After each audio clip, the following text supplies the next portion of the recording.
Ya. Perkara pertama yang saya nak cerita pada petang ini adalah berkenalan dengan cerita belalang dan semut. Jadi ceritanya begini. Sekumpulan semut telah seronok menikmati makanan. Sebab pada musim hujan macam ni, mereka tak dapat bekerja, mereka menikmati makanan yang begitu sedap. Macam mana cara semut makan? Semut bercakap ke tidak? Diorang kan guna semut, diorang gini diorang. Selepas itu di luar tu datanglah si belalang terbang, cip terbang ya.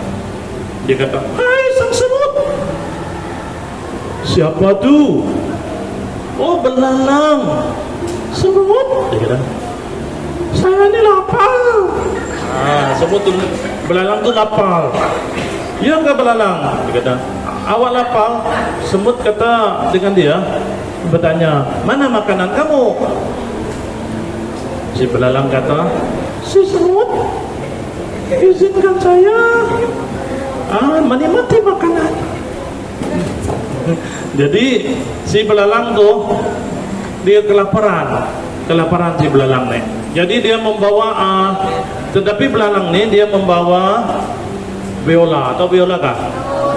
Violin. Dia hanya pandai main biola aja. Apa yang berlaku di sana? Kata si semut dengannya, apa yang kamu buat? Dia kata, apa yang kamu buat semasa musim panas yang dulu? Belalang tu kata, saya sibuklah bermain musik. Dia sibuk bermain musik rupanya. Belalang ni dia bermain musik dari pagi sampai petang sampai malam, bermain je kerjanya. Dalam 4 bulan tu musim panas tu, belalang ni tak buat kerja, dia bermain saja. Tapi apabila musim panas, makanan tidak ada, baru dia sedar, ada musim panas sudah habis, sekarang musim hujan, tidak ada makanan, orang tak dapat jadi kerja. Jadi lepas itu si semut kata, tuh kau bermain biola sepanjang hari. Si semut pun ketawakan si belalang tu dan memalingkan muka lalu menutup pintu. Padamlah muka si belalang. Jadi nilai moral dalam cerita tersebut adalah dia mesti ada masa untuk bermain. Ada masa untuk bermain dan ada masa untuk bekerja. Okey? Jadi sebenarnya cerita yang saya bawa tadi adalah tentang belalang dan semut. Sebenarnya siapa yang pintar di sana? Semut yang pintar. Okey? Siapa ada bawa Alkitab di sini? Ada bawa? Kalau tak bawa tidak apa, awak hafal saja. Hari ini saya suruh awak hafal satu saja ayat. Amsal 6:6. Ingat loh, Amsal bab 6 ayat 6. Coba tulis. Ini cerita yang saya sebut tadi adalah cerita berkenaan dengan semut. Amsal bab 6 ayat 6. Coba tengok.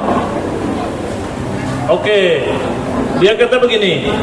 Apa Amsal itu kata? Hai pemalas. Dia kata, tengoklah semut dan jadilah bijak. Okey? Kehidupan kita manusia ni, kita tidak boleh lari daripada kemalasan. Termasuk saya. Malas makan lah, malas berus gigi lah, malas bangun lah. Malas apa lagi? Malas bermain lah. Kawan kata, jom main bola. Malas lah. Malas nak tolong mama lah. Malas nak cuci pinggan lah. Sepanjang hari kita akan rasa malas. Bila setiap kali kita rasa malas, Tuhan kata dalam Amsal berapa? 6 ayat 6 tadi, tengok semut. Tengok semut, dia kata. Jadi kita tengok semut tu. Coba kita baca dia. Hai pemalas, pergilah kepada semut, perhatikan lakunya dan jadilah bijak. Okey, mari kita tengok semut ya. Apa yang istimewa pada semut ni? Yang pertama, ini sumber daripada National Geographic ya. National Geographic. Yang pertama, semut ini merupakan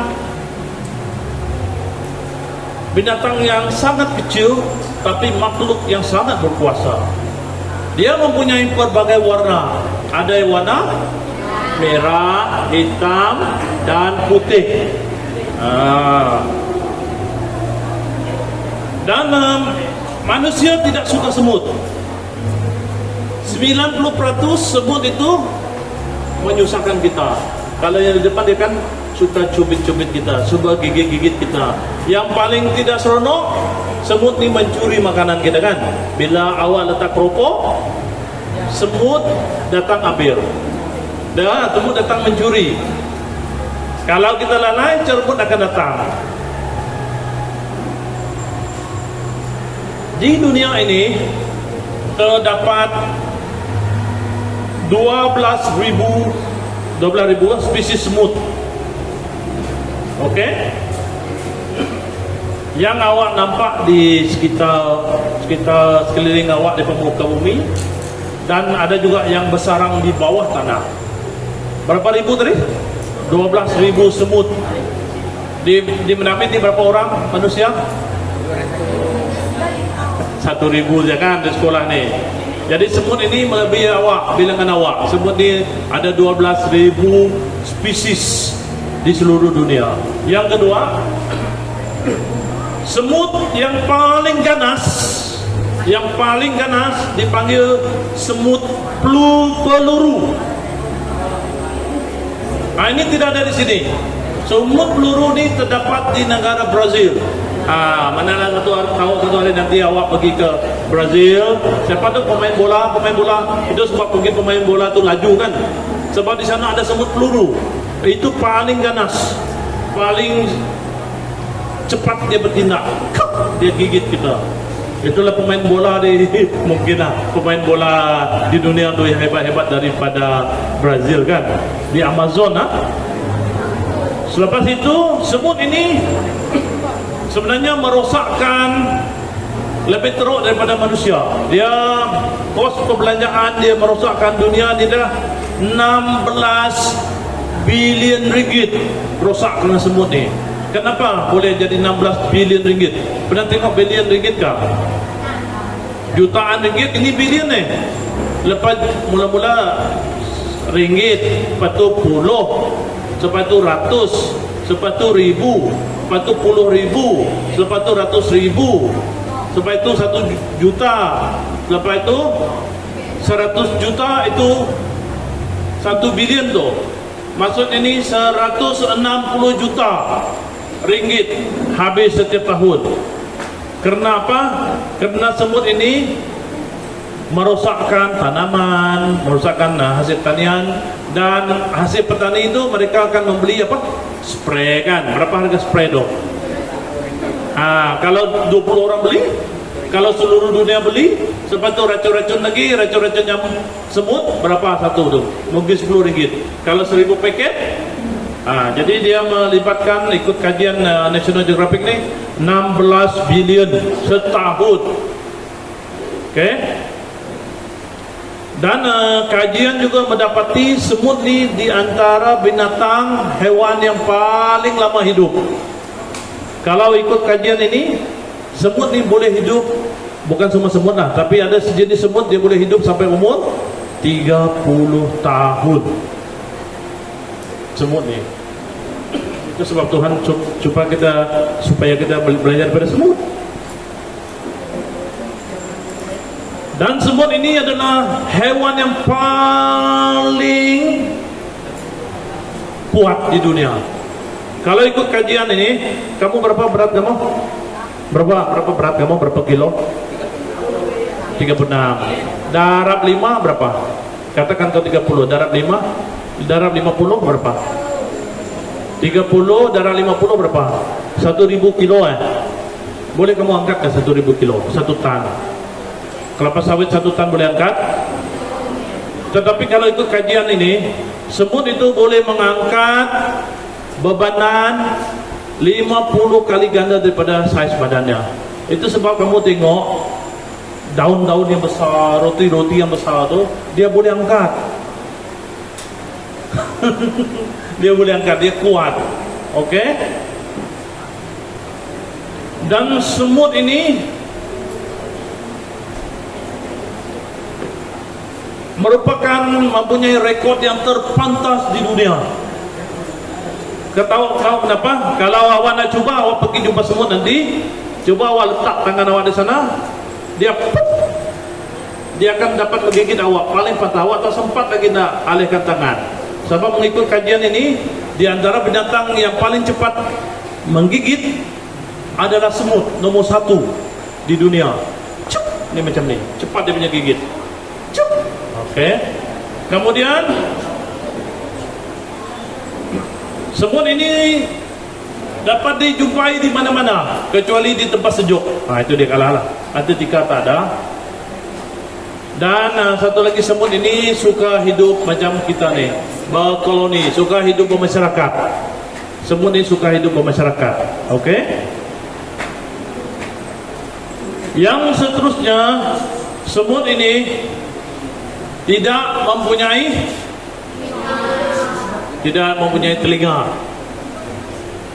dan tidak mempunyai, maksudnya cacat dah semut ni. Orang cacat dah semut ni, telinga tak ada, mata tak ada.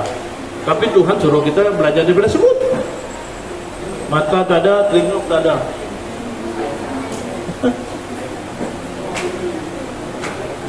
Dan sarang semut yang pernah dijumpa oleh manusia adalah di Argentina, iaitu lebih daripada 3.700 batu lebar dia. 3.700 batu lebar dia. Besar sebesar mana tu? Dari Limbang ke sini ada berapa batu? Nanti kamu Google, ini dijumpai di Argentina. Semut ini terlalu besar, dia punya tempat sarang dia 3.700 batu. Dia punya tinggal. Kalau kita pergi sana, habislah kita. Sebab itu adalah semut. Okey, itu adalah cerita pasal semut. Jadi cuba kita dengan satu cerita nanti lagi. Cerita ini awak boleh Google di dalam internet. Tajuk dia ni adalah semut ants, kan? Semut ants prayer and contact lens. Dia punya tajuk. Kalau kamu Google, ini cerita benar. Nama perempuan ni adalah Brenda. Brenda ni dia macam kamu. Dia muda macam kamu, dan dia lebih kurang macam dia ni. Siapa nama kamu? Ni pakai cermin mata. Ria. Dia Ria, lebih kurang sama. Jadi sama juga macam yang sebelah ni. Ini siapa nama hujung sekali? Awak siapa nama? Brenda. Maria. Okey. Jadi cerita ini adalah Brenda. Brenda ni kenapa saya kata macam kamu, macam awak? Sebab Brenda ni pakai cermin mata. Pada suatu hari, kawan Brenda ni, dia orang muda kan, dia orang memanjat curam yang berbatu pakai tali. Jadi dia tak dapat pakai cermin mata. Cuba buka cermin mata awak dapat lihat ke tidak? Tidak dapat lihat kan? Jadi Brenda ni dia pakai contact lens. Dia pakai contact lens, cermin mata yang contact lens. Jadi bila dia pergi ke sana, macam orang main bola juga. Kalau main bola tu, kalau kita pakai cermin mata, kalau kita nak main bola, kita pakai contact lens, boleh lah. Kalau tidak, kita pakai cermin mata, kita main bola, nanti bola tu terkena cermin mata, mata kita mungkin jadi rosak kalau dia cermin mata tu pecahkan. Berbalik pada cerita Brenda tadi. Brenda ni sebenarnya dia ketakutan nak naik bukit batu yang curam itu. Tetapi pada hari itu adalah hari untuk membina semangat. Jadi pasukan camp itu telah menyediakan tali. Pernah tengok orang naik bukit yang curam pakai tali? Dia naik tali, dia dah disediakan. Jadi Brenda dia ketakutan. pasang kontak lens. Brenda, ini giliran kamu untuk naik. Bila dia tengok ke sana, dia menggigil, kegetak, apa tuh, ketakutan. Jadi Brenda pun mula langkah pertama, langkah kedua, naik, dia tidak nampak, tidak tengok ke bawah. Bila sampai satu ketika di tengah-tengah bukit itu, perasaan takutnya sudah mulai sampai. Dia rasa takut. Bila dia tengok ke bawah, tinggi. Bila tengok ke atas, curam. Lepas itu disebabkan perasaan takut dia tu, dia pun bergoyang-goyang. Tiba-tiba tali itu tadi terpukul dia punya mata, kontak lens dia terjatuh. Terjatuh kontak lens dia. Jadi mata dia pun kabul. Dia menangis sampai ke atas tu. Dia tidak nampak kata-kata. Sampai di puncak tu, dia menangis dan dia berdoa. Dia Brenda, dia orang Kristen, dia berdoa. Dia berdoa, dia baca dalam buku Tawarik. Sebab buku Tawarik itu tentang berkenaan Tuhan kan. Tuhan suruh tengok batu-batu, gunung-gunung. Dia berdoa. Sambil dia berdoa, dia menangis. Kemudian ada kumpulan yang kedua dari bawah tu naik juga. Dari jauh dia orang kata, "Hai, kumpulan Brenda." Kumpulan yang pertama dia kata, "Siapa yang kehilangan kontak lens?" Oh, Brenda pun terkejut. Dia pun lambai-lambai ke tangan dia. Selepas itu apabila mereka kumpulan kedua tu bawa kontak lens Brenda tu tadi, "Macam mana kamu boleh jumpa kontak lens ni?" Dia kata, "Kami tengok semut angkat kontak lens kamu, semut." Nah, berkat daripada doa dia tadi, Tuhan boleh menggunakan apa-apa sahaja untuk membantu kamu. Nah, Tuhan boleh menggunakan apa-apa sahaja untuk membantu kamu. Sebab tadi saya punya pengalaman, saya beritahu awak, bila saya pergi mula saya mengenal Tuhan tingkatan 2, kebetulan hari hujan macam ni dan tidak ada, kami dulu tidak ada jalan macam ni kan, dan tidak ada payung. Jadi mujizat yang pertama yang Tuhan tunjukkan pada saya berdiri di luar ni, saya kata dalam nama Yesus, hujan berhenti. Hujan berhenti. Dan saya boleh berjalan dengan kering. Jadi awak kena percaya. Masa berdoa tu awak kena percaya. Jadi pelbagai perkara yang boleh, apa tu, binatang boleh bantu awak, manusia boleh bantu awak. Tuhan akan menggunakan perkara-perkara di sekeliling awak untuk melakukan mujizatnya. Itu dah cerita tentang Brenda. Jadi apa yang kita boleh belajar daripada semut? Apa yang kita boleh belajar daripada semut itu tadi? Okey. Renungan hari ini bersama pengajaran besar daripada pengurusan yang ditunjukkan oleh semut. Walaupun semut itu nampak ganjil, nampak tak bermaya, tetapi semut merupakan makhluk yang dicipta Tuhan yang dapat membantu kita memperolehi kebijaksanaan. Jadi kita boleh belajar daripada semut. Yang pertama adalah mestilah tekun.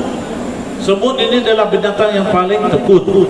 Kalau awak perhatikan semut ni, bila semut ini ada laluan kan, awak cuba halang laluan dia. Semut itu tanpa marah, dia akan bina laluan lain.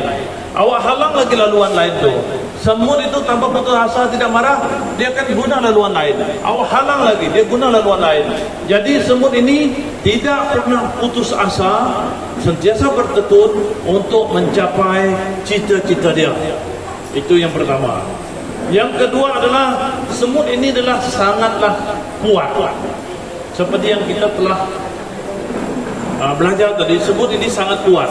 Semut ini walaupun badannya kecil, tapi semut ini dapat mengangkat bebanan 50 kali ganda daripada berat badannya.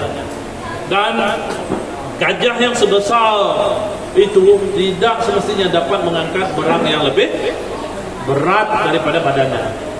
Itu sebab kita ni sebagai manusia, kita tak boleh nak memandang remeh kepada rakan-rakan kita yang nampak lemah. Sekiranya roh Tuhan hadir pada mereka, mereka akan lebih hebat, lebih kuat daripada kita, kan? Seterusnya, kalau kita perhatikan semut ni sangat menghormati satu sama lain. Perasan tak? Bila semut ini berjumpa, nanti tengok semut, dia akan bawa dia punya sesungut ni, yang seorang lagi pun macam dia kan? Kau punya sesungut mana? Dia akan jumpa, dia pergi sini lagi, jadi dia sangat suka menyapa satu sama lain, sangat menghormati satu sama lain. Jadi semut ini mereka akan menyapa satu sama lain sangat mesra. Itu yang kita boleh belajar daripada semut. Jadi awak perhatikan sekitar awak nanti, awak mesra atau tidak dengan rakan-rakan awak? Okey. Kemudian seterusnya, semut ini sangat-sangatlah kental. Sangat-sangatlah kental. Kenapa kental? Sebagai contoh, semut ini suka dapat menjadi jembatan hidup. Jembatan hidup tahu? Katakan mereka membawa makanan dan mereka menyeberangi jalan. Tetapi jalan itu tidak ada jembatan. Apa yang semut lakukan? Semut akan membina rangkaian jembatan untuk diorang sendiri. Kan? Si A, si B, si C akan jadi jembatan, yang lain tu akan naik di atas badan mereka untuk membawa makanan mereka. Jadi kehidupan semut ini sangat kental. Itu yang kita boleh belajar dari semut. Yang seterusnya adalah semut itu adalah, sebab yang tadi kalau kita lihat kenapa kita kata begitu, dalam ayat Matius 19 ayat 26, kalau kita percaya pada Tuhan, tidak ada yang mustahil pada Tuhan. Dalam ayat Matius bab yang 19 ayat 26. Yang seterusnya, semut ini sangat bijaksana. Masih ingat cerita yang pertama tadi? Semut dan belalang. Siapa lebih bijak? Semut. Sebab semut ini tahu di mana masa untuk bekerja, di mana masa untuk bermain, di mana masa untuk berehat. Si belalang ini bermain sepanjang hari. Sama juga kita ni, awak ni sekarang ni sebagai macam semut. Sekarang ni masa awak adalah masa bekerja. Masa rehat nanti masa awak sudah tua. Jadi sekarang ni sebagai pelajar, awak belajar daripada semut. Belajarlah bersungguh-sungguh ya. Belajarlah bersungguh-sungguh. Jadilah bijaksana ya. Kemudian semut ini adalah jago mencium peluang. Jago mencium peluang tahu? Dia menghidu, jago menghidu peluang. Dia tahu sudah, dia nampak sudah. Sebagai contoh, semut ni tadi dia, apa yang kita belajar pada fakta semut ni? Semut ni sebenarnya cacat kan? Dia tidak ada telinga, dia tak ada mata. Tetapi semut ini sangat pandai mencari peluang. Coba awak letakkan gula-gula esok, buat eksperimen. Dalam masa 1 jam, gula-gula awak ini penuh dikelilingi oleh semut, dan gula-gula itu akan dibawa semut ke dalam tempat sarang mereka. Itulah hebatnya semut. Dan semut ini bertanggungjawab. Kalau sudah diberikan tanggungjawab tersebut, semut akan ikut. Dia tidak akan melawan. Sebagai contoh, semut ini hanya satu orang queen. Satu queen. Dan semut ini ada satu orang yang suami queen tu. Tugas suami king, dia bukan king. Tugas dia adalah untuk melahirkan anak-anak semut yang lain. Tetapi semut lelaki ini, apabila dia sudah bersama dengan queen ini dan melahirkan anak semut tu, dia akan mati. Bayangkan, kamu lakukan kerja tersebut, kamu akan mati selepas selesaikan. Jadi dia buat dan dia mati. Yang kedua, semut ini dia ada tentera. Dia ada tentera. Jadi dia akan gigit orang, dia akan lawan, dia tak peduli. Orang pukul, orang tendang, orang pijak, dia gigit walaupun dia mati. Yang seterusnya ada juga yang sebagai pengangkut makanan. Diangkut makanan. Jadi kamu di mana, kategori yang mana? Sekarang ni kita tengok, saya rasa kita sudah habis kepada penghujung cerita tentang semut dan belalang. Sekarang ini saya mau tanya kan, apa ayat Alkitab tadi yang sana sebelah sana, apa ayat Alkitab yang kita telah belajar? Oke, ini Amsal 6 ayat 6. Dengar sini ya. Dalam 1 Yohanes pasal 1 mengatakan, pada mulanya adalah firman itu adalah Allah. Jadi apa yang awak belajar tadi adalah firman Allah. Firman Allah ni firman Tuhan, itu dah firman Tuhan sendiri. Dan awak aminkan, imani firman itu, dan dia akan menjadi panduan dalam hidup awak, dan awak akan berhasil. Setiap kali awak rasa lemah, awak rasa nak capai sesuatu, awak ingat ayat Tuhan ini. Jadikan ayat Tuhan ini kekuatan dalam hidup awak dan menjadi mujizat dalam hidup awak ya. Mari kita berdoa. Tutup mata awak semua. Okey, tutup mata. Pelajar yang dikasihi. Okey, bagaimana dengan kita? Daripada pelajaran tadi, apakah kita mudah menyerah, putus asa, atau hilang harapan? Apakah kita saling menghargai dan menghormati dan mengasihi sesama kita? Apakah kita masih bermalas-malasan sehingga tidak melihat peluang dan tidak mempersiapkan masa depan kita? Apakah kita masih menyombongkan diri? Apakah kita masih malas mengerjakan tugas yang seharusnya kita lakukan dan menyerahkannya kepada orang lain untuk diselesaikan? Tuhan mencipta kita lebih hebat daripada semut, lebih hebat daripada hanya memodalkan kaki. Semut yang tidak ada mata dan bercacat, tetapi mereka dapat melakukan hidup mereka dengan baik. Apatah lagi kita yang dicipta Tuhan, yang lebih istimewa daripada Tuhan, dari mata Tuhan. Jadi kita lebih berharga di mata Tuhan.